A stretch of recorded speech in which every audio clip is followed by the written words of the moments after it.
In this video, we'll be talking about other off-page factors besides backlinks. This is one of the most important videos in the class. If you can understand the next couple minutes, then you'll probably have a more intuitive level of SEO understanding than most SEO guys. As discussed, so much of the SEO world revolves around the practice of backlink building. Backlink building has, at times, been considered almost synonymous with the word SEO, unfortunately. But Google has famously insisted that they consider hundreds of other signals when determining a website's ranking. How much these other signals actually come into play is hotly debated. Their algorithm has come a long way since the original PageRank algorithm.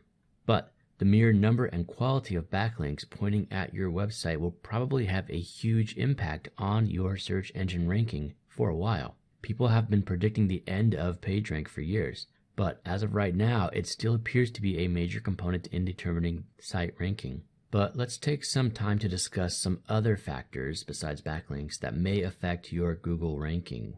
Okay, factor number 1, brand name hunting. A big part of Google's job is merely to return navigational search results.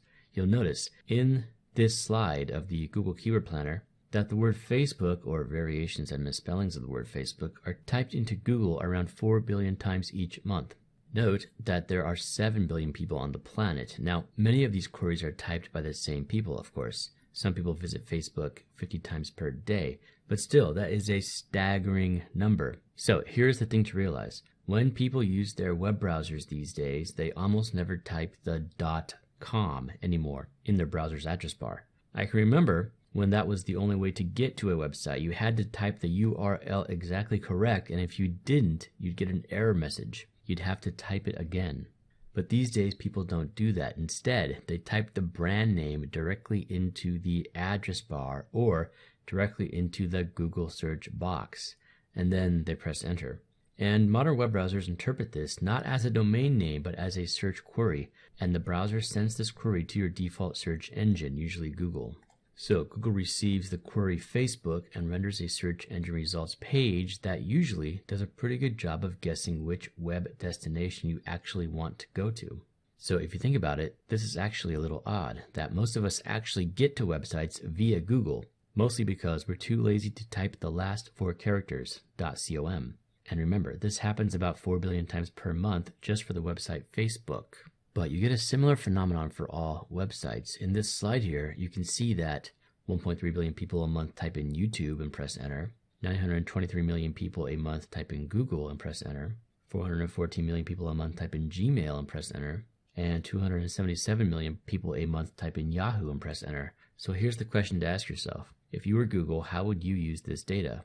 Let's go through a quick thought experiment. Consider our 2 hypothetical example websites, puppyplace.com and doggyebooks.com. So let's suppose that Puppy Place is owned by a licensed veterinarian who has devoted his life to the study of the proper care and feeding of dogs. He's grown up with dogs, he's gone to college to study dogs, he's traveled around the world giving lectures about dog medicine, he's appeared on TV news shows to comment on dog training, etc., etc., etc. And let's suppose that doggyebooks.com is owned by a guy who doesn't even like dogs, but he took a class on how to make money online, and he found some dog training ebooks on ClickBank. And he has filled his website with lots of hastily written articles touting various dog training ebooks. And on each page of his website, he has placed affiliate links to these products, which he hasn't even actually read. So ask yourself, which of these websites will have more people in the world actively searching for its brand name? Are more people in the world going to type in Puppy Place and press enter? Or are more people in the world going to type in Doggy Ebooks and press enter? Well, I hope it's clear that more people in the world will be typing Puppy Place and pressing enter.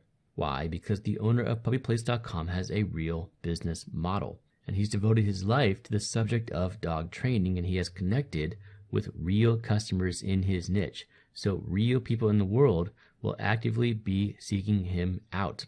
The owner of doggyebooks.com is just a guy trying to make affiliate money selling ebooks. So again, ask yourself this question. If you were Google, how would you use this data? If you were Google and you had server logs showing thousands of people on thousands of unique IP addresses, each month typing in the brand name Puppy Place and clicking on the search result with this domain name, and you saw only one person each month typing in the brand name Doggy eBooks and pressing enter, then wouldn't you think that puppyplace.com was probably more trustworthy than doggyebooks.com? Wouldn't you think that puppyplace.com probably had better information?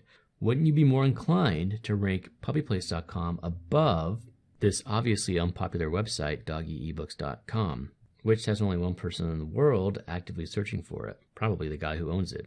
So this is one of the reasons why your brand name and your domain name are so important. And if you have an easy to spell and easy to type brand name, all the better, because this sort of data is a very obvious and easy to harvest trust metric for Google to use.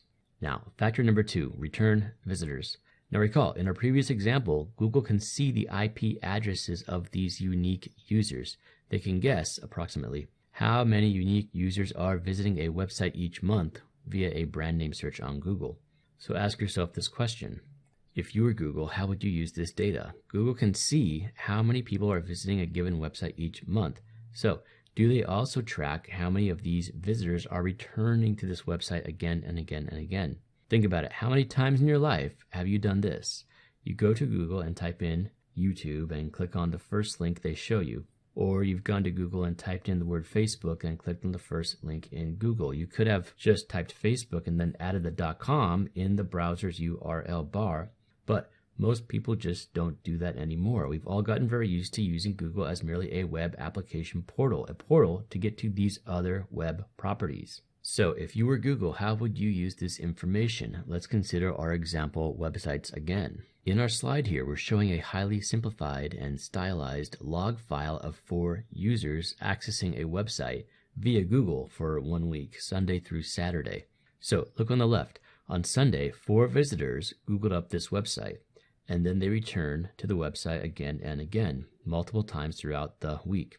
And on the right, you can see on Sunday, Google saw another 4 users go to the doggyebooks.com website, but then none of the users ever came back. So just using basic common sense, ask yourself this question: which website do you think is probably more trustworthy? The website that has people returning to it multiple times throughout the week, or the website where most people who go there only go there once and then they never come back? So obviously it appears that this website, puppyplace.com, is more trustworthy and perhaps contains better information than its competitor. Whatever info these 4 users are finding at puppyplace.com, it must be in some way useful to them, or they wouldn't be taking time out of their life to come back again and again and again. So here we see another variable, the number of returning visitors. Google probably uses this to gauge the value of your website. Factor number 3, click-through rate. For any given search results page they render, Google tracks which links get the clicks and which ones don't, of course. So how might they use this information to gauge website relevance? Let's look at a simple example. Here we see someone searching for the phrase puppy training tips. Now, recall, the blue link of the site snippet comes from the title tag of the web page, and the black descriptive text of the site snippet comes from the meta description tag of the web page. So notice, these top 2 websites haven't really taken the time to make their title tag nor their meta description aesthetically pleasing to the users. The titles might be fairly keyword optimized, at least they have the word dog and the word training tips, but that's about where it ends. So if you were a user looking for puppy information, which one of these 3 snippets looks more aesthetically appealing to you? Notice that your site owner at puppyplace.com has taken the time to make his site snippet both keyword optimized and aesthetically attractive to the user. So he should, over time, garner more clicks than his competitors, even though he is currently in position 3 on the search engine results page. So ask yourself this question: if you were Google, how would you use this data? If you were Google and you saw that each time you showed your users these 3 choices, they tended to click the 3rd one, then what would you be inclined to do? All things being equal, you would eventually infer that the users actually prefer the snippet in the 3rd position, and hence you would, over time, scoot this preferred snippet higher and higher up toward the top of your search results page, up to the 1st position, which is the whole point of SEO, to get your website snippet up to that cherished 1st position. Factor number 4, pogo sticking. So what is pogo sticking? Pogo sticking is when a user clicks a link on the Google search results page, but when he arrives at his destination, he doesn't like what he sees, so he jumps back. He pogo sticks back. So he might change his search query or simply click the second link on the Google search results page. But after looking at his new page for another second, he still doesn't like what he sees and he jumps right back to Google again. So he clicks on the third link and finally he finds the web page he is looking for. Google doesn't see him anymore that day. So ask yourself this question. If you were Google, how would you use this data? You're looking at log files at the Google office in Mountain View, California, and you're watching this guy click on the first link and then come right back to Google. Then he clicks on the second link and then comes right back to Google.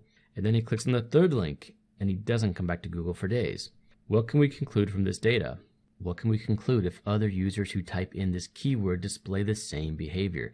If we observe lots of other users doing the same thing this guy did. So I think it's pretty obvious. Eventually, we might come to infer that this third website here is the website that is actually providing the most value to its visitors.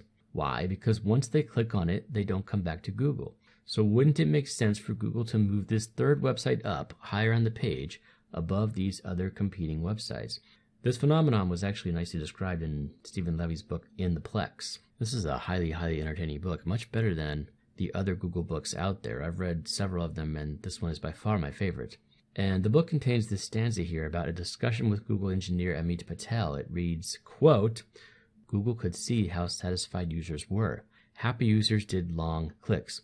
This occurred when someone went to a search result and did not return to Google. That meant Google had successfully fulfilled the query. Unhappy users did short clicks. They clicked on a link and immediately returned to Google. So you have these terms, long clicks and short clicks, and other SEO terms are commonly thrown into such discussions like dwell time and bounce rate. But in any case, the point is, all of these metrics are available to Google in some form, and some formulaic concoction of this data is employed to gauge overall, quote, user satisfaction. Websites that satisfy the query of a Google user are probably ranked higher than websites that do not satisfy the query of a Google user. Factor number 5, local SEO. So what is local SEO? Local SEO is the optimization of a website so that it will rank on the search engine results page for a given region.